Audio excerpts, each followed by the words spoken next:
So in 1977, I moved from a Winchester Model 94 3030 to a Remington 600 and 308, and that's been the start of a bolt-action Odyssey and hunting. Moved up to Nunavut, northern Canada, Northwest Territories, now the Yukon.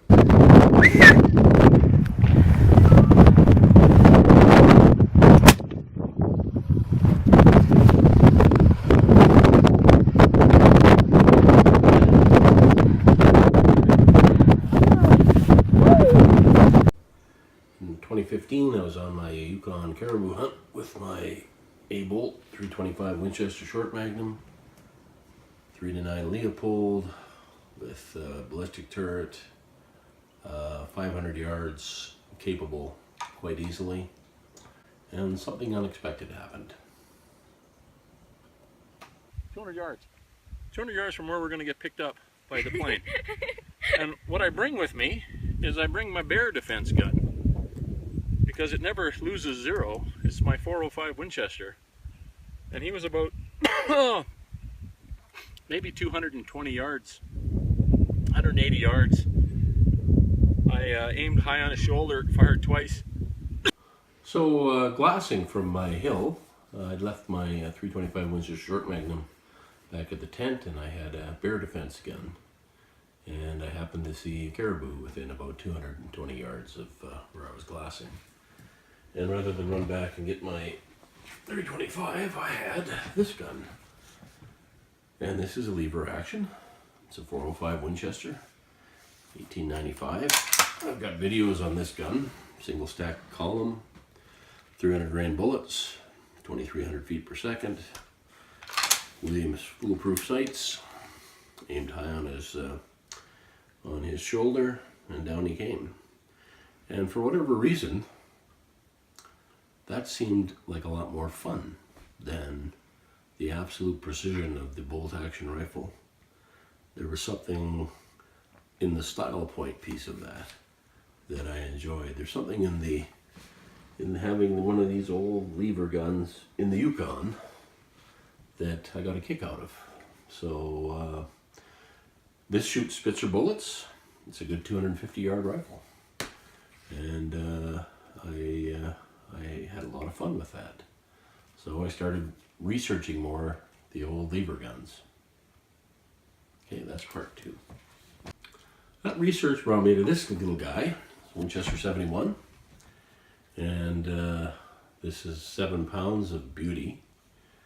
Winchester 71 is basically a rework of the 1886 Winchester, John M. Browning design.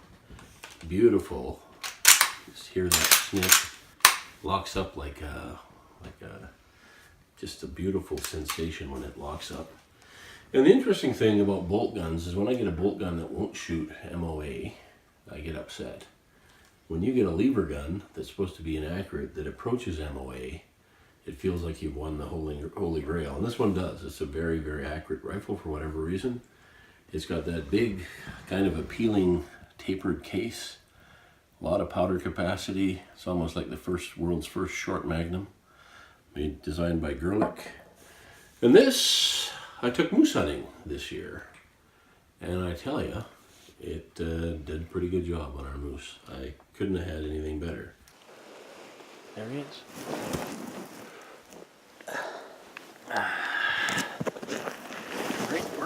Right where he was hit. All of these traditional levers eject out the top. They're fantastic for peep sight use. I have 2 left-handed children. Well, they're left-eyed, they're right-handed, left-eyed, so they shoot left. These lever guns work well for them, but they're not real fans of open sights, and this is a little heavy. So for me, this is my holy grail. Until, as long as my eyes hold out and I can still use open sights, I'm going to get a lot of use out of this rifle. And again, this is a 250-yard rifle. In fact, now it's got flex tips. I think you could probably use this out to 300 yards, and it's accurate enough to do so. So that's been fantastic for me. It's not a good family gun. So I was looking for something that the whole family could use that's scopeable but still traditional. So that's part 3. So after a lot of research, this I decided was as good as I'm going to get. This is the last version of the Winchester 94.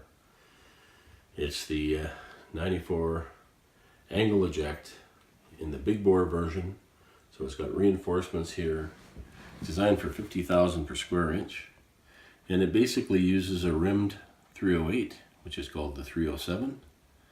And this again, with flex tips, is a 300-yard rifle, scopeable and light. I've had it out. It shoots well, and the kick is almost non-existent.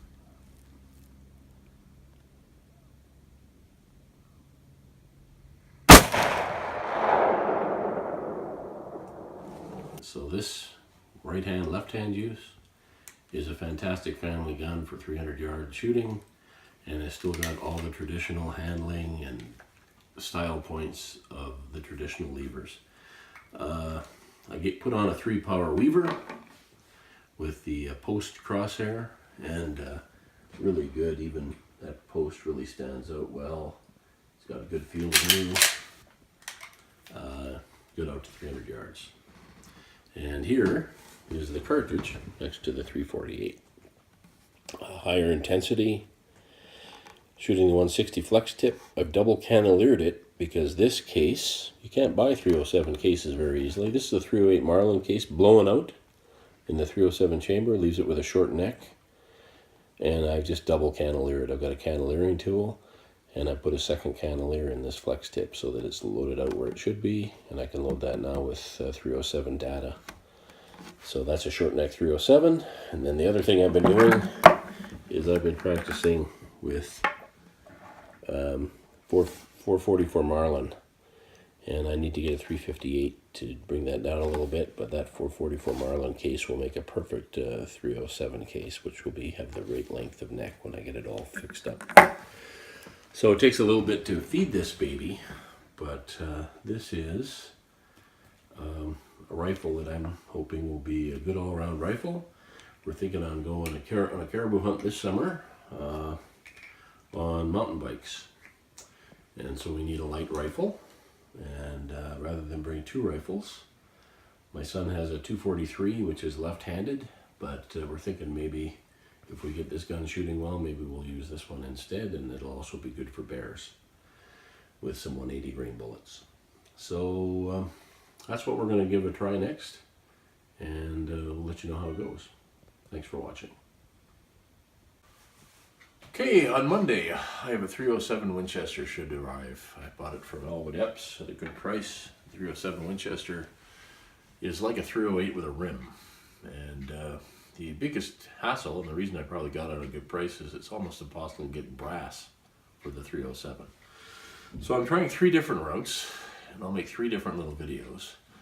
My first route is to use, I bought a box of 308 Marlin Express. And a 308 Marlin Express is like a shortened 308, but it has the same base as the 307. So if I take a look at a 308, and if I take a look at the 307, let me put them on the book here. Let me give you a background. You will see that the 308 is longer by about 1/10 of an inch. And it's also longer in the shoulder. So although the 307 headspace is on the rim, I want to create a little false shoulder to blow out so that I'm less likely to have failures and I'm more likely to have 2 points of headspace. So it'll still be short in the neck, but that'll allow me to shoot the FTX bullets. There's 2 types of FTX bullets. There's the 160 grain for 30-30, and there's the 160 grain for the 308 Marlin Express. The 308 Marlin Express is a lot longer. Will go right into the 307 case. So if I shorten the 307 case, I should be able to use that bullet loaded right out to the cantilever. So I'm going to show you what I'm going to try to do. I tried a 35. I thought the 35 was a bit too extreme.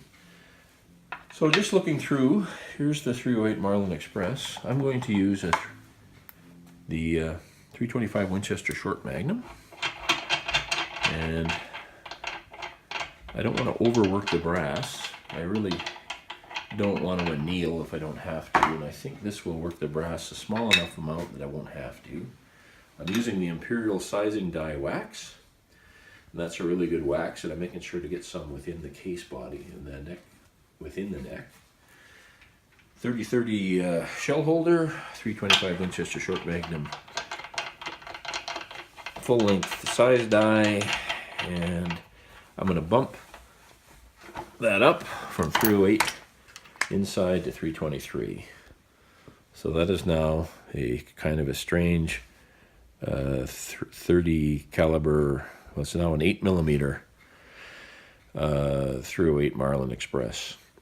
And then I'm going to use the 308 die, which is also the die you use for the 307. Because remember, the 307 has exactly the same outside diameter as a 308. So, and now I'm going to neck that case back down to 308. I'll back this off just a little to make sure I've got headspace. And I create a hybrid case. And you can see it's got a false, I don't know if it's better with a background, is it? Yeah. You create a false tiny shoulder there that'll hold it from going too deep. And then I'm going to load it up and blow it out in a 307 chamber. And I'll basically have a shortened 307 case. So that's my first attempt. My second attempt will be 444 Marlin. 444 Marlin I'll neck down to 308. It's also got the same sort of a base with less of a cutout, but it should work. And the final one will be just the regular 308, because some people say that the 308 can work in a 307. As a case, you don't use loaded 308 ammunition, because the 307 is got a shorter overall length as a loaded round. But that should work. That's a 308 with an 8mm increased neck that's going to act as a shoulder, and then I'm going to blow it out in the chamber with a very mild 308 Marlin load, and I should have a shortened 307 case. So we'll see how that works. Thanks for watching.